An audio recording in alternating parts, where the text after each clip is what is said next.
देखो, हमारे पाठ का नाम है मात्रक और विमाएं। ठीक है, आप कोई भी यंत्र चलाते हैं, आप उसका किसी भी चीज का मापन करते हैं। क्या करते हैं? मापन करते हैं। जैसे अगर आप सबसे छोटी चीज समझे, एक स्केल लिया और उस स्केल से ये नापे, ये 10 सेंटीमीटर है, ये 20 मीटर है, या अगर आप इंच टेप लेते हैं तो बोले ये 10 इंच है, 2 फुट है। तो ये सब क्या है? मापन। क्या है? मापन। मापन। ठीक है, आप किसी भी चीज को माप रहे हैं उसको मापन बोलते हैं। अब वो राशियां जिनके मापा या तोला जा सके उन्हें क्या बोलेंगे? भौतिक राशियां। क्या बोलेंगे? भौतिक राशियां। ये कक्षा 9 से चला आ रहा है।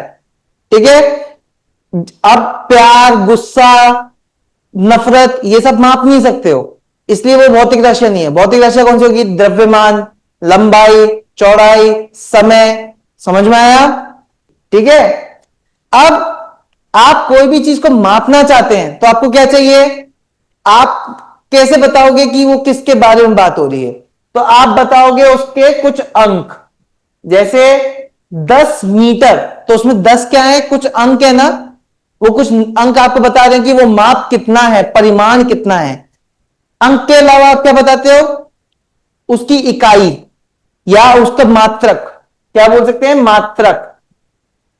जैसे कि मैं बोलूं 2 किलो, दो 2 किलोमीटर, बेसिकली 2 किलोग्राम। तो 2 किलोमीटर क्या बता रहा है? दूरी। 2 किलोग्राम क्या बता रहा है? द्रव्यमान। हाँ है ना? ये समझ में आता है सब बच्चों को? ठीक है, तो अब हम ये इस चैप्टर में यही पढ़ना चाहते हैं कि अगर आप कोई भी चीज का मापन करते हैं तो उसको किस तरह से दर्शाया जाता है और कैसे समझा जाता है कि वो किस राशि के लिए है। अब इतने समीकरण आप पढ़ते जाओगे 11th और 12th में कि आप भूल जाओगे कि आपने सही समीकरण लिखा भी है या नहीं। तो विमाएं की मदद से आप ये भी पता कर सकते हैं कि आपका समीकरण जो आपने लिखा है वो सही है या गलत। समझ में आया? इसीलिए हम ये सारा चैप्टर पढ़ रहे हैं। ठीक है, अब जब हम बात करते हैं मात्रकों की, तो मात्रक अंतरराष्ट्रीय स्तर पे, अब जैसे अगर मैं बोलूं कि लंबाई, तो आप बोलोगे कि 2 बीघा जमीन है हमारे पास, कोई बोलेगा 2 फुट जमीन है हमारे पास, अब कोई बोलेगा 2 किलोमीटर जमीन है हमारे पास। सब में दो दो दो अंक बराबर है। क्या ये सारी जमीनें बराबर हो गई? क्या बीघा, फुट, किलोमीटर सब बराबर है? नहीं ना। तो ये कैसे पता चलेगा कि कब कौन सी मात्रक इस्तेमाल करने से आपका काम बनेगा? और आप ऐसे समझिए, अभी ये सब तो हम भारत में बात करें तो सबको पता है कि बीघा क्या है, फुट क्या है, अपना कोई किलोमीटर क्या है। लेकिन जब अंतरराष्ट्रीय स्तर पे जाएंगे तो कहीं पर अलग इस्तेमाल होता है मात्रक। तब क्या करेंगे? उसके लिए सभी लोग एक मत होके कुछ मापन और उनकी मात्रक कुछ राशियों के लिए निर्धारित कर देते हैं कि जब जब हम लंबाई की बात करेंगे तो अंतरराष्ट्रीय स्तर पे हम किस में लिखेंगे? मीटर में। मीटर सबको समझ में आता है? 1 किलोमीटर में कितने मीटर? 1000 मीटर, उस तरह से। लेकिन उसी तरह से जब समय की बात करेंगे तो हम किस में लिखेंगे? सेकंड्स में। जब हम द्रव्यमान की बात करेंगे तो किसमें लिखेंगे? किलोग्राम। समझ में आया है? तो ऐसी कितनी मात्रक है हमारे पास? 7। तो अंतरराष्ट्रीय स्तर पे मात्रक कितनी है अपने पास? 7। तो 7 मूल मात्रक होती हैं और 2 पूरक मात्रक। ठीक है, तो मैं आप लोगों का यही सबसे, आप लोग एनसीईआरटी में जब पढ़ेंगे तो आपका सबसे पहले यही डिस्कशन लिखा गया है कि कब आपका पूरक मात्रक और कब आपका मूल मात्रक के बारे में बताया गया है। ठीक है, तो अभी मैं आपको यह लिख के बताने वाला हूं कि वो मात्रक कौन कौन सी हम 7 जरूरी हैं। ठीक है, उससे पहले आपको एक चीज बतानी जरूरी है कि पहले आप ये बताइए 1 किलोग्राम में कितने ग्राम, और मैं अगर 500 ग्राम को चेंज करता हूं कितने किलोग्राम? ये बहुत बच्चों वाला सवाल है, लेकिन ये जरूरी क्यों है, मैं उसके बारे में आपसे बात करता हूं। ठीक है, 1 किलोग्राम में सबको पता है कि 1000 ग्राम होता है। ठीक है, सबको पता है ना। अब मैं अगर 500 ग्राम लिख रहा हूं तो सबको पता है कि इसका तो आंसर आधा किलो है। लेकिन इसको करते कैसे? अगर एक बड़ी मात्रक से छोटे मात्रक में जा रहे हैं, अगर एक बड़े मात्रक से छोटे मात्रक में जा रहे हैं तो हम क्या करते हैं? गुणा। ठीक है, और वही अगर हम छोटे मात्रक से बड़े मात्रक की तरफ जाएंगे तो क्या करेंगे? भाग देते हैं। ठीक है, कैसे? अगर मुझे इसी में निकालना होता कि 1 ग्राम कितने किलोग्राम हो जाएगा तो इसको नीचे ले जाएंगे, 1/1000 किलो। ठीक है, वहीं पे अगर मैं 500 ग्राम लिख दूंगा तो क्या हो जाएगा? 500/1000, 2 जीरो गया तो 0.5 kg, मतलब आधा किलो। ये सबको समझ में आता है? उसी तरीके से ये मात्रक परिवर्तन आपको जगह जगह करना पड़ेगा जब जब आप अपना सवाल किसी इकाई और किसी और सवाल, मतलब सवाल अगर किसी इकाई में दिया गया तो आपको इस तरह से उसको अपनी मात्रकों में बदलना पड़ेगा जिससे आप गुणा भाग कर सके। बिना गुणा भाग के करोगे तो क्या होगा? जैसे कि अगर मैं बोलूं 1 किलोमीटर प्लस 5 मीटर, ये टोटल कितना हुआ? तो अगर आपने 6 किलोमीटर लिख दिया या 6 किलोमीटर लिख दिया तो गलत हो जाएगा ना, क्योंकि यहां पे इकाइयां अलग अलग है। समझ में आ रहा है? हाँ है ना? तो आपको पहले दोनों को बराबर तो करना पड़ेगा, तभी तो आप जोड़ भाग जो भी करना है वो कर पाएंगे। ठीक है, मैं अब आपको मात्रक जो अंतरराष्ट्रीय मात्रक प्रणाली के तहत है, एसआई यूनिट, क्या? एसआई यूनिट, अंतरराष्ट्रीय मात्रक प्रणाली। ठीक है, उसके तहत क्या है वो मैं आपको बताने जा रहा हूं। ये 3 प्रकार के होते हैं, मूल प्लस पूरक प्लस व्युत्पन्न मात्रक। ये कितने होते हैं? 7। ये होते हैं पूरक मात्रक, होते हैं 2। व्युत्पन्न मात्रक का मतलब होता है कि इन दोनों के मदद से हम बाकी सभी राशियों की मात्रक निकाल सकते हैं। ठीक है,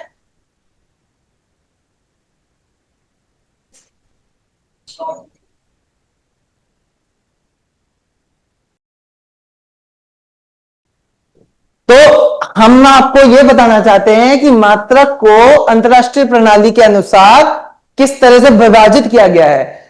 हम 7 मूल मात्रकों का प्रयोग करते हैं, उसमें 2 पूरक मात्रक और जोड़ते हैं, और इन 9 की मदद से हम बाकी मात्रकों को निकालते हैं। ठीक है, अब ये 7 मूल मात्रक कौन सी हैं, मैं आपको वो लिस्ट दे रहा हूं, वो आप लिखिएगा। ठीक है, ये आप एक लाइन अपने में लिख लीजिए कि मात्रक कितने प्रकार, मात्रक को कैसे अंतरराष्ट्रीय प्रणाली में बताया गया है। 7 मूल मात्रक हैं, 2 पूरक मात्रक हैं और बाकी व्युत्पन्न मात्रक हैं जो हम इनकी मदद से निकाल सकते हैं। ठीक है, हम भौतिक विज्ञान में या आपके कोई भी पढ़ाई में हम लोग क्या यूज इस्तेमाल करते हैं? अंतरराष्ट्रीय प्रणाली। उसके अलावा और भी प्रणालियां हैं। ठीक है, वो आप अपनी एनसीईआरटी में जब पढ़ेंगे तब देखेंगे। मात्रक में हम पहले मूल मात्रक के बारे में बात कर रहे हैं, और वो कौन कौन कौन से हैं। पहला, पहली राशि, भौतिक राशि जिसके बारे में हम बात करेंगे वो है द्रव्यमान, और उसकी जो मात्रक होती है वो होती है किलोग्राम। क्या? किलोग्राम। जब भी आपको मैं बोलूं कि सवाल स्टार्ट कीजिए, तब आपको क्या करना है? अपनी मूल मात्रक में उस राशि के मान को परिवर्तित कर देना है। लंबाई, दूसरी क्या है? लंबाई, इसका होता है मीटर। तीसरा है समय, समय के लिए होता है सेकंड।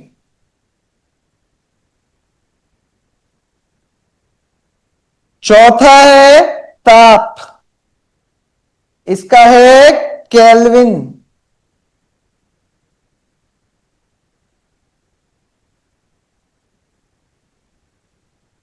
पांचवा है विद्युत धारा।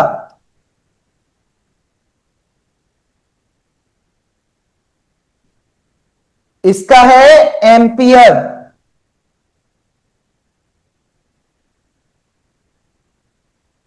और छठा है प्रदीपन तीव्रता।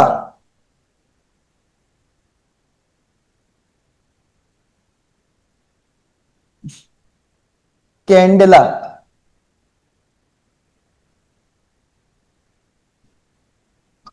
और आखिरी है पदार्थ की मात्रा।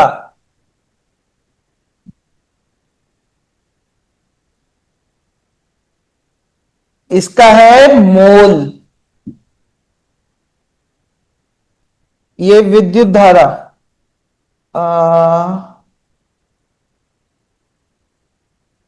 इसका एम्पियर के लिए कैपिटल ए है। ये सीडी है स्मॉल में। कैंडेला सी और डी। ठीक है, आपको इसमें सबसे ज्यादा इस्तेमाल ये तीन आने वाले हैं ऊपर के। कौन कौन से? द्रव्यमान, लंबाई और समय। द्रव्यमान क्या होता है? किसी चीज का वजन जब आप नापते हैं अपनी गुरुत्वाकर्षण के बल की मदद से, तब क्या करते हैं? द्रव्यमान और गुरुत्वाकर्षण का मल्टीप्लाई करते हैं। ठीक है। लंबाई आप सबको पता है, तो दूरी, कोई भी दूरी हो, मैं उसको लंबाई के टर्म्स में संबोधित कर सकता हूं। ठीक है। समय, समय किस में आता है? सेकंड्स में। एक घंटे में कितने मिनट? 60 मिनट। एक मिनट में कितने सेकंड? 60 सेकंड। तो एक घंटे में कितने सेकंड? 3600 सेकंड। ताप, ताप आप लोग थर्मामीटर अपना जो इस्तेमाल करते हो उसमें बोलते हो 26 डिग्री सेल्सियस, 90 डिग्री सेल्सियस। लेकिन यहां पे हम क्या इस्तेमाल कर रहे हैं? केल्विन। क्या कर रहे हैं? केल्विन।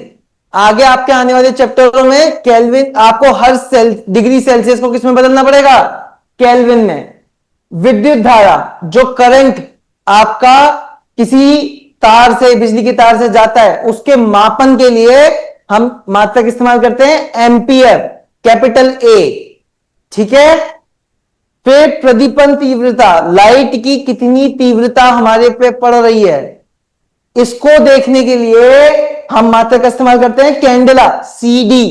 क्या? सीडी।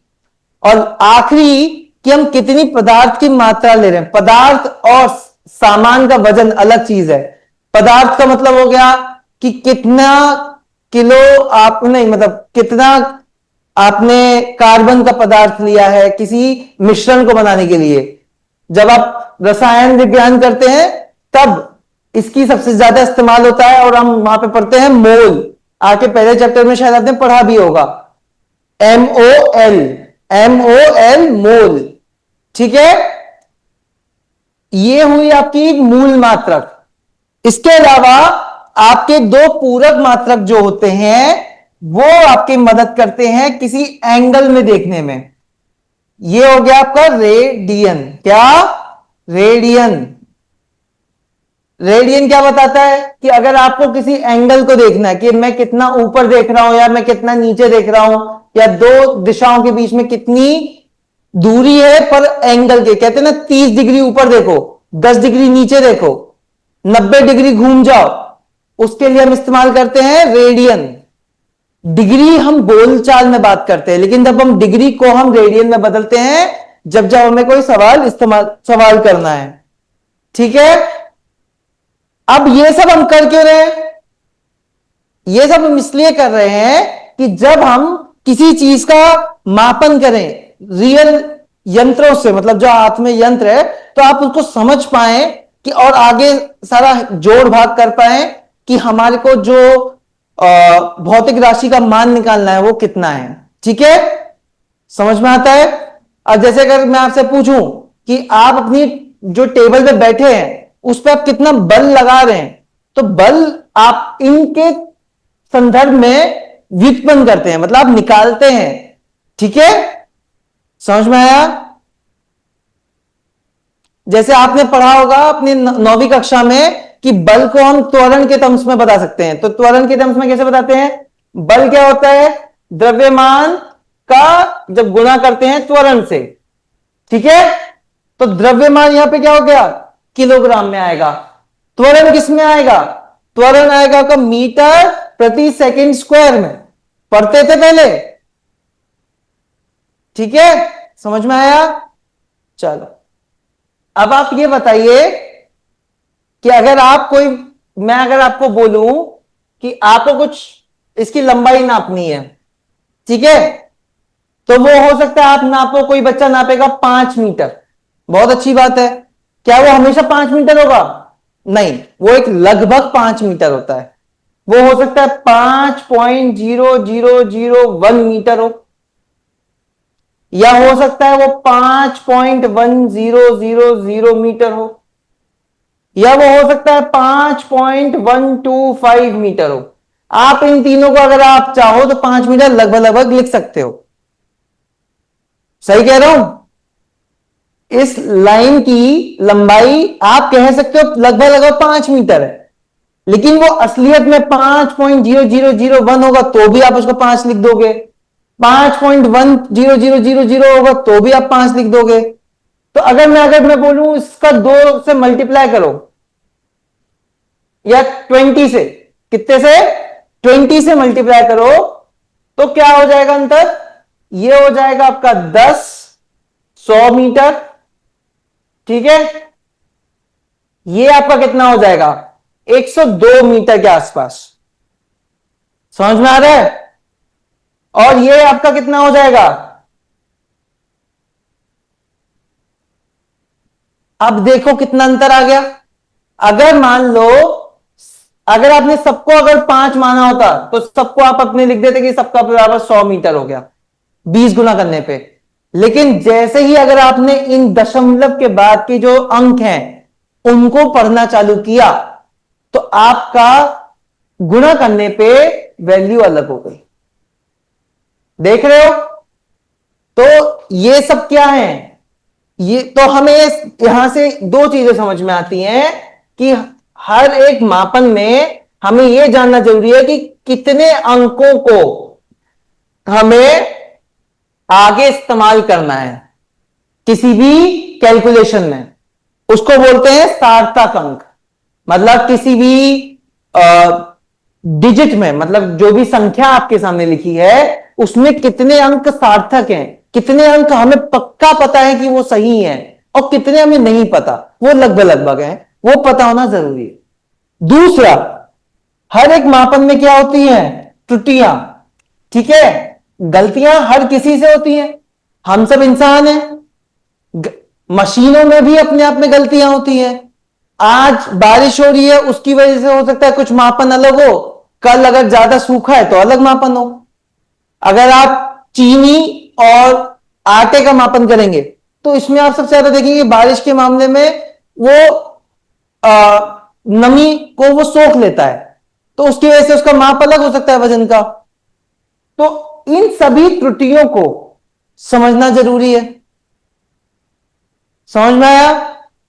तो हमें यह समझना जरूरी है कि अगर अभी हमने क्या क्या पढ़ा, कोई भी मापन के लिए क्या चाहिए था, अंक चाहिए, संख्या, उसमें जो अंक होते हैं संख्या, उसका मात्रक और उसकी बेसिकली दिशा टाइप की अगर सदिश हो तो संख्या के अंदर कितने अंक हमारे लिए सार्थक हैं जो हमें पक्का पता है सही है, और कितने अंक हमारी त्रुटियों के साथ हैं। अब मान लीजिए कहीं 2 डिग्री का कहीं अंतर आ गया, उससे अगर आप ऐसा समझिए कितना बड़ी बात हो जाती है, जब एरोप्लेन चल रहा होता है अगर उसमें अगर 1 भी डिग्री का अंतर आता है तो हवा का जो प्रभाव उस पर होता है वो इतना विकराल हो सकता है कि वो सीधा उसको दुर्घटनाग्रस्त कर सके, समझ में आता है। अभी एक हादसा होके चुका है हमारे देश में अहमदाबाद एयरपोर्ट पे, वो कुछ उसी तरह से जिसका भी वो पता कर रहे हैं कि क्यों हुआ, पर कहीं ना कहीं वो लोग यही देखना चाहते हैं कि उनके कैलकुलेशन में ऐसा क्या गलती हो गया कि वो उतना बड़ा प्रभाव वहां पे ला दिया कि उन्होंने कुछ पॉइंट्स में कुछ अंतर छोड़ा होगा पर वो आगे जाके 100 का 102 या 102.5 भी हो गया। आप ऐसे समझ रहे हो। तो हमारे लिए बहुत जरूरी होता है कि किसी भी अंक का वो सार्थक अंक हम कितना लेके आगे चल रहे हैं, किसी भी राशि के लिए उसकी संख्या के मान का, या उसका क्या मात्रक इस्तेमाल कर रहे हैं, या हम उसमें कितनी त्रुटियां कर रहे हैं आगे ले जाने के लिए। ये समझ में आया आप सब बच्चों को? धन्यवाद। ठीक है, देखो मैं आपको जो बता रहा हूं वो सच में बहुत जरूरी है। ठीक है, असलियत जिंदगी में भी आपकी पढ़ाई के लिए तो जरूरी है ही। ठीक है,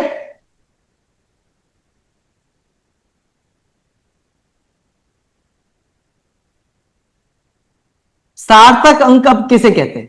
तो आप ऐसे समझिए, आपको सवाल ऐसे आएगा कि अगर मैं यहां पे कोई संख्या लिख रहा हूं 1,0,0,0,0,2 मीटर, तो इसमें कितने अंक आपके, जैसे मैं छोटे से लिखता हूं, रुको बड़ा बड़ा लिखता हूं,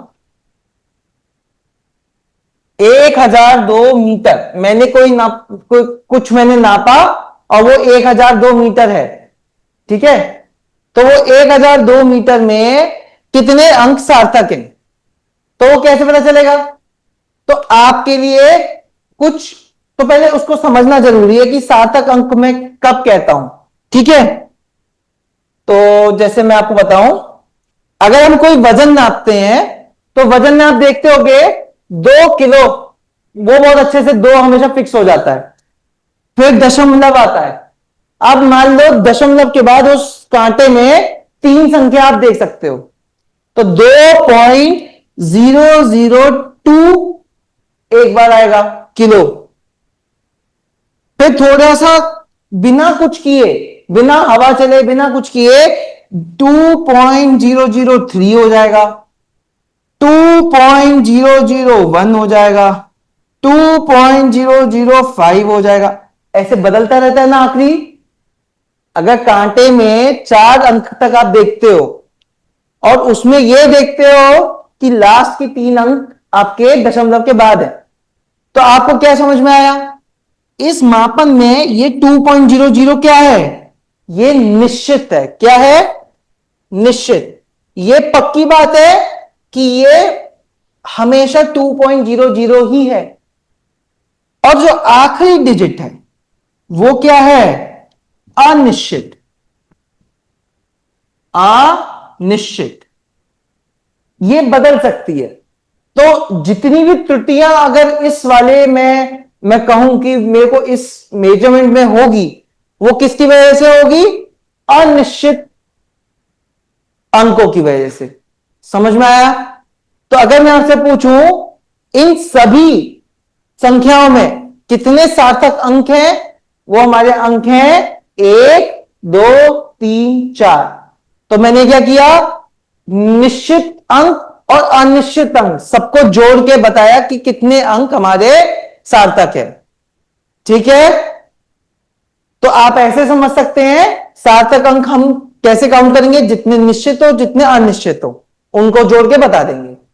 अब इसमें कुछ नियम होते हैं, अगर आप एनसीईआरटी में पढ़ेंगे तो आपको कुछ नियम मिलेंगे, उसमें से मैं कुछ नियम आपको ऊपर से अभी बता दे रहा हूं, बाकी आपको अपना पढ़ना पड़ेगा क्योंकि वो एक अपने आप में मैंने क्लास रिकॉर्ड करके यूट्यूब पे डली हुई है। ठीक है,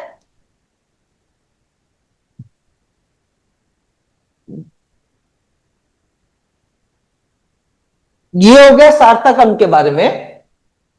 ठीक है, अब मैं आपको कुछ इसके एग्जाम्पल दिखा के समझाने की जल्दी जल्दी ट्राई करता हूं। ठीक है, तो सार्थक अंक के 6 से 7 नियम होते हैं। सार्थक अंक निकालने के किसी भी संख्या से 6 से 7 नियम होते हैं। अगर आपको ये नियम पता है तो आप बता सकते हैं कि आपके संख्या में कितने सार्थक अंक हैं। ठीक है बच्चा? ओके, तो अब जैसे आप समझो, मैं पहला नियम बताता हूं आपको। पहला नियम है सभी अशून्य अंक कैसे होंगे? सार्थक। कैसे होंगे? सार्थक। सभी अशून्य अंक कैसे होंगे? सार्थक।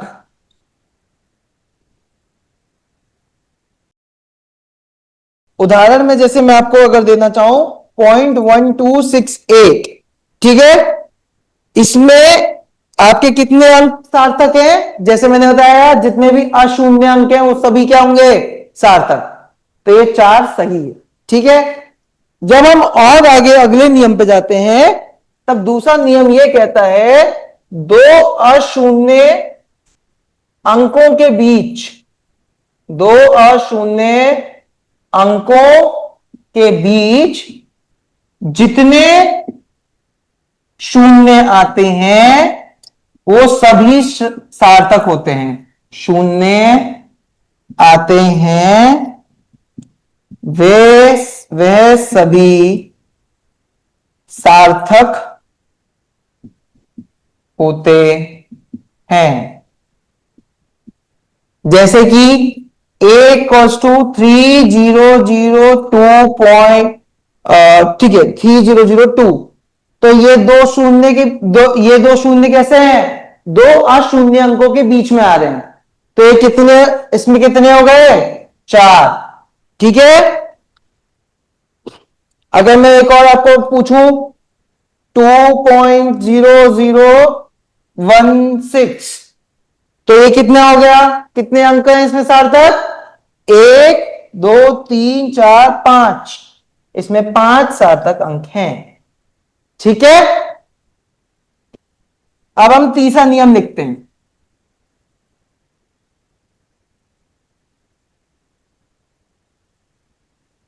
तीसरा नियम यह कहता है अगर संख्या आपकी 1 से कम है, 1 से कम होने का मतलब क्या है? वो संख्या किसमें होगी? दशमलव में होगी, हाँ है ना, मतलब 0 समथिंग होगी कुछ, ठीक है। ये दशमलव है यहां पे, ठीक है। तब कैसे करना है? तो अब मान लो इस संख्या में 0.00002904 है। ध्यान से सुनना, मैंने कितने है 0 पॉइंट बहुत सारे जीरो लिखे पे 2904 है, तो इसमें कितने सार्थक अंक होंगे? तो दशमलव से दाहिनी बाहिनी ओर जो ये 0 है इसको काउंट नहीं करेंगे, क्योंकि यहां पे कोई अशून्य अंक तो है नहीं। दूसरी तरफ भी जब तक पहला अशून्य अंक नहीं आता तब तक इन सबको काउंट नहीं करेंगे, ठीक है। अब बाद में हम काउंट करेंगे, तो 1 2 3 4, तो इस संख्या में कितने कितने सार्थक अंक हैं? 4। समझ में आया? तो अगर मैं अब इस संख्या को साइंटिफिक वैज्ञानिक तरीके से लिखना चाहूं तो वो कैसे लिखूंगा? तो सार्थक अंक का महत्व समझते हैं। अब आप बार बार ये तो बोल नहीं सकते 0.00002904, बोलने में अजीब होता है, तो हम उसको क्या करते हैं, पहला अशून्य अंक यहां लिख लेते हैं, ठीक है। जो दाहिनी ओर दशमलव का है पहला यहां लिख लिया। जैसे कि 1.2 1 से बड़ा होता है। अगर आप एक स्केल लेते हो, यहां पे 0 लिखा होता है, 0 के बाद यहां पे 1 सेंटीमीटर लिखा होता है ना, उसमें ये जो छोटे छोटे होते हैं ये mm में होते हैं, मिलीमीटर में। आप बोलते हो 1 सेंटीमीटर बड़ा वाला, छोटे वाला क्या है? जितने होते हैं उनको संख्या को काउंट करके बता देते हो कि ये 1.2 सेंटीमीटर है या 1.5 सेंटीमीटर है, यही करते हो ना।